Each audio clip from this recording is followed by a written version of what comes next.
Bharat Taiwan దోస్తీపై dragon ఎందుకు కస్సుమంటోంది?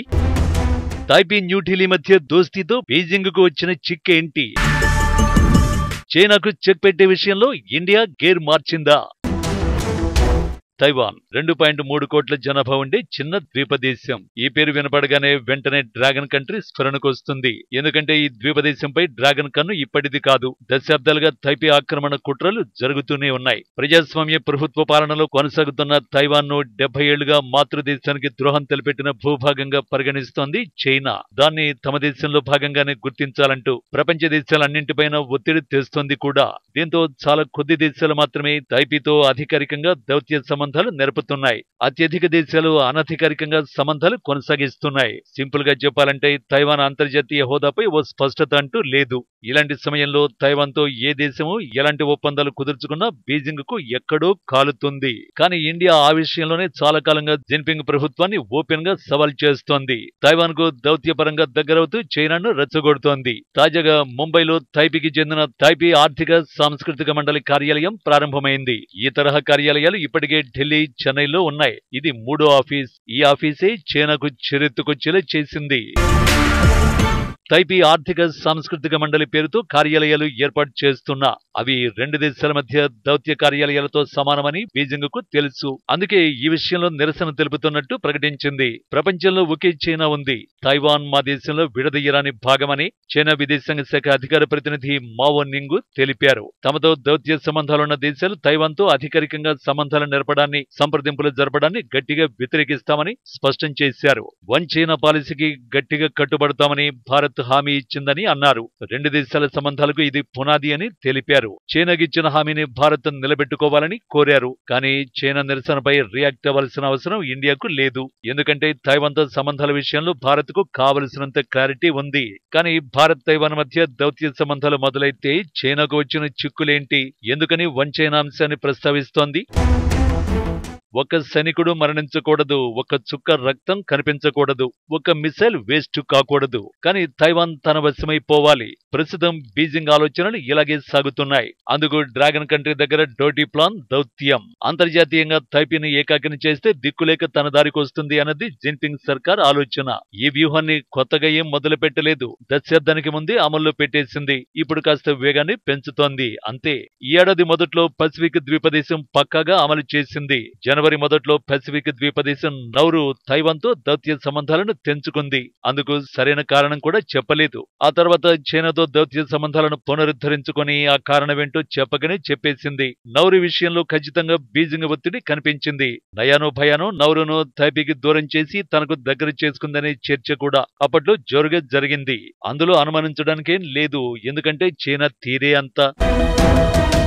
ప్రస్తుతం Taiwan కు 12 దేశాలతో మాత్రమే దౌత్య సంబంధాలు ఉన్నాయి. అమెరికా, జపాన్ వంటి ప్రధాన దేశాలతో బలమైన అనధికార పొత్తు ఉంది. తైవాన్ తో దౌత్య సంబంధాలను తెంచుకునేలా ఒక్కొక్క దేశాన్ని పురిగొల్పుతూ వస్తోంది.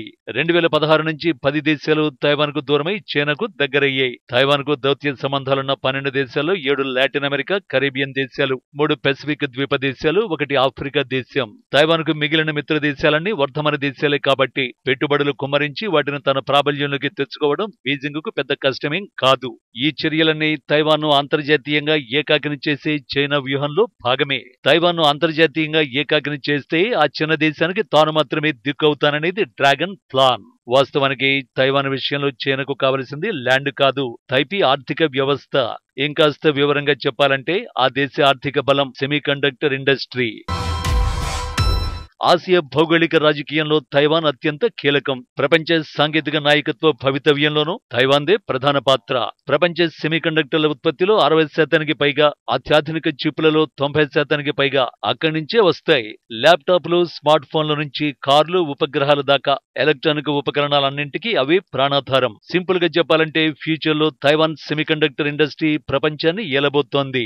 అలాంటి పరిశ్రమను తన గుప్పెట్లో పెట్టుకోవాలంటే ఆ చిన్న ద్వీపదేశాన్ని ఆక్రమించుకోవడమైన చేయాలి, లేదంటే అంతర్జాతీయంగా ఏకాగ్రం చేసి తన గుప్పెట్లో అయినా పెట్టుకోవాలి. ఆ రెండింటిలో మొదటిది సాధ్యం కాదు అనుకుంది కాబట్టి ఈ రెండో కుట్రకు తెరతీసింది బీజింగ్. కానీ ఈ వ్యూహంలో కూడా జిన్పింగ్ సర్కారు విజయం సాధించలేదు. భవిష్యత్తులో కూడా అందుకు అవకాశమే ఉండదు. ఎందుకంటే తైవాన్తో అధికారికంగా దౌత్య సంబంధాలు లేకపోయినా అగ్రదేశాలు తైపీకి ఎప్పుడూ అందుబాటులోనే ఉంటాయి. మన విషయానికి వస్తే గత 8 ఏళ్ల కాలంలో తైపీతో న్యూఢిల్లీ స్నేహం బలపడింది. ఎలాంటి దౌత్య సంబంధాలు లేకున్నా ఇప్పటికే 250కి పైగా తైవాన్ కంపెనీలు భారత్లో $400 కోట్ల మేర పెట్టుబడులు పెట్టాయి. ఇప్పుడు తైపీ ఆర్థిక సాంస్కృతిక మండలి పేరుతో కార్యాలయాల ఏర్పాటు కూడా అందులో భాగమే. ఇదే చైనాకు మంట తెప్పిస్తోంది కూడా.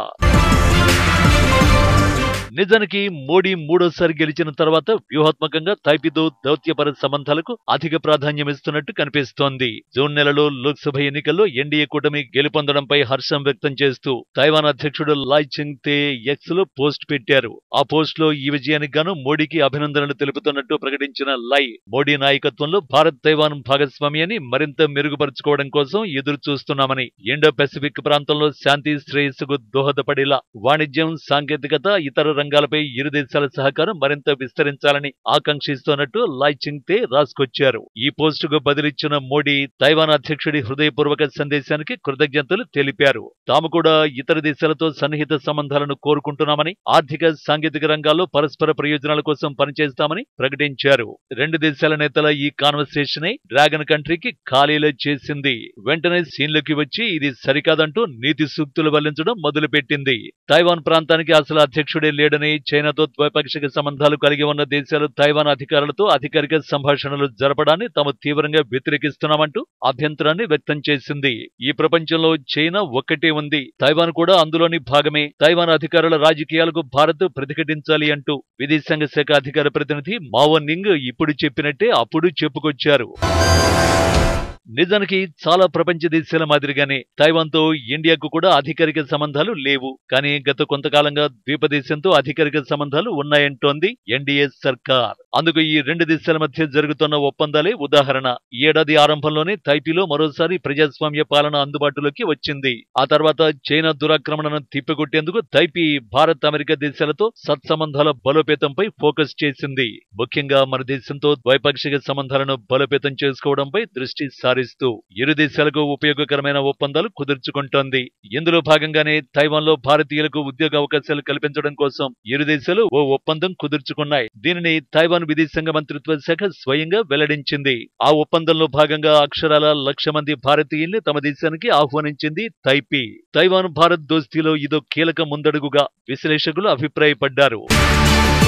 వాస్తవానికి తైవాన్లో వృద్ధుల సంఖ్య పెరుగుతోంది. దీంతో ఆ దేశానికి మానవ వనరుల కొరత సమస్యగా ఉంది. 2025 నాటికి తైవాన్ సూపర్ ఏజ్డ్ సొసైటీగా మారనుందని అంచనా. అంటే ఆ దేశ జనాభాలో 20% మంది 65 ఏళ్లు పైబడ్డ వారు ఉంటారు. తైవాన్లో నిరుద్యోగ రేటు కనిష్టానికి చేరుకుని 2000 సంవత్సరం స్థాయిలో ఉంది. $790 బిలియన్ తైపీ ఆర్థిక వ్యవస్థ మరింత ముందుకు వెళ్లడానికి శ్రామికులు అవసరం. ఈ కారణంగానే తైవాన్ ప్రస్తుతం వలస కార్మికుల మీద ఆధారపడుతోంది. ఇప్పటికే వియత్నాం, థాయిలాండ్, ఇండోనేషియా, ఫిలిప్పీన్స్ దేశాలకు చెందిన 7 లక్షల మంది తైవాన్లో పనిచేస్తున్నారు. ఆ లిస్టులోకి ఇండియాను కూడా చేర్చి మరో 1,00,000 మందిని తమ దేశానికి ఆహ్వానించాలని తైపీ లక్ష్యంగా పెట్టుకుంది. ఈ ఒప్పందం ద్వారా స్థానికులతో సమానంగా భారతీయులకు వేతనాలు, బీమా సదుపాయాలు కల్పించేందుకు సిద్ధమని ప్రకటించింది. ఈ ఒప్పందం ద్వారా తైవాన్తో భారత్ అధికారిక సంబంధాలను నెరపుతున్నట్టే లెక్క. అంతేకాదు భవిష్యత్తులో తైవాన్ పై చైనా దాడికి ప్రయత్నిస్తే భారత్ ఆ దేశంలో ఉన్న భారతీయుల గురించి గళం వినిపించడంతో పాటు తైవాన్ కు మద్దతుగా యుద్ధంలోకి దిగే అవకాశం ఉంటుంది. అందుకే ఇది జిన్పింగ్ సర్కార్ కు ఓపెన్ సవాల్ అనేది. తైపీతో ఒప్పందాన్ని పక్కన పెడితే ఎన్డీఏ సర్కార్ గత ఏడాది ప్రకటించిన పద్మ అవార్డులు కూడా బీజింగ్ మైండ్ బ్లాంక్ చేసేశాయి. ఎందుకంటే తైవాన్ కు చెందిన ఫాక్స్కాన్ చైర్మన్ సీఈఓ యంగ్ లియుకు మోడీ సర్కార్ పద్మభూషణ్ అవార్డు ప్రకటించింది. భారత అత్యున్నత 3వ పౌర పురస్కారం పద్మభూషణ్. యంగ్ లియుకి పద్మభూషణ్ ప్రకటించడం అంటే చైనాను కవించడమే. అంతేగాక ఈ అవార్డును అందుకుంటున్న తొలి తైవానీయుడు కూడా యంగ్ లియునే.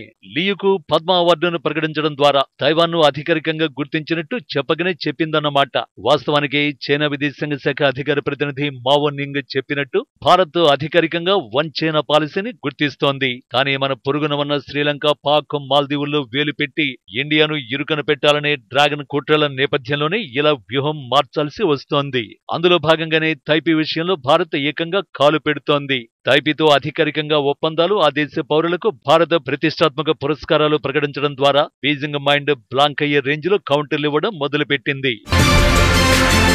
మరోవైపు చైనా ఆలోచనలు, అడుగులు ఎప్పుడూ సొంత ప్రయోజనాల కోణంలోనే ఉంటాయి. ఈ క్రమంలో ఎవరెన్ని అభ్యంతరాలు తెలిపినా ఆ దేశం పట్టించుకోదు. మొదటి నుంచి దాని ధోరణి అంతా బీజింగ్ ఆధిపత్యాన్ని ఎప్పటికైనా అడ్డుకునేది భారతదేశమే. ఒకప్పుడు చైనా ఎంత వేగంగా ఎదిగిందో అంతకు రెట్టింపు వేగంతో ఇప్పుడు భారత్ ఎదుగుతోంది. అంతర్జాతీయ రాజకీయంలో తిరుగులేని స్థానంలో ఉంది. ఫలితంగా ఎప్పటికైనా తన ఆధిపత్యానికి గండి కొట్టే ప్రమాదం ఉందన్న భయంతో మనకు అడుగడుగునా అడ్డు తగిలే ప్రయత్నం చేస్తోంది బీజింగ్. శ్రీలంక, మాల్దీవులు, నేపాల్ లాంటి మన పొరుగు దేశాలను ఇష్టారీతిన అప్పులిచ్చి మనపై నిఘా పెట్టే ప్రయత్నం చేస్తోంది. ఇటీవల మాల్దీవులతో వివాదంలో కంటికి కనిపించని కుట్రలన్నీ చైనావే. సింపుల్ గా చెప్పాలంటే మన పెరట్లోకి చొరబడి మనల్ని బెదిరించే ప్రయత్నాలు చేస్తోంది బీజింగ్. అందుకే ఇప్పుడు ఇండియా అదే రూట్ లో జిన్పింగ్ సర్కార్ కు బుద్ధి చెప్పాలని డిసైడ్ అయింది. అందులో భాగంగానే చైనా తనదే అని చెబుతున్న తైవాన్ అధికారికంగా గుర్తిస్తూ అడ్డం తగులుతోంది. ఈ వ్యవహారంలో జిన్పింగ్ సర్కార్ ఒక్కటి మాత్రం అర్థం చేసుకోవాలి. ఒకప్పటిలా ఇండియా లేదని గుర్తెరగాలి. కాదని మన పొరుగు దేశాల అమాయకత్వాన్ని క్యాష్ చేసుకుని మనపై నిఘా పెట్టే ప్రయత్నాలు చేస్తే వాటికి ఎలా చెక్ పెట్టాలో ఎన్డీఏ సర్కార్ కు తెలిసినంతగా ఎవరికీ తెలియదు. అందుకు తైవాన్ ఓ బెస్ట్ ఎగ్జాంపుల్. మరి ఇప్పటికైనా డర్టీ డ్రాగన్ లో మార్పు వస్తుందేమో చూడాలి.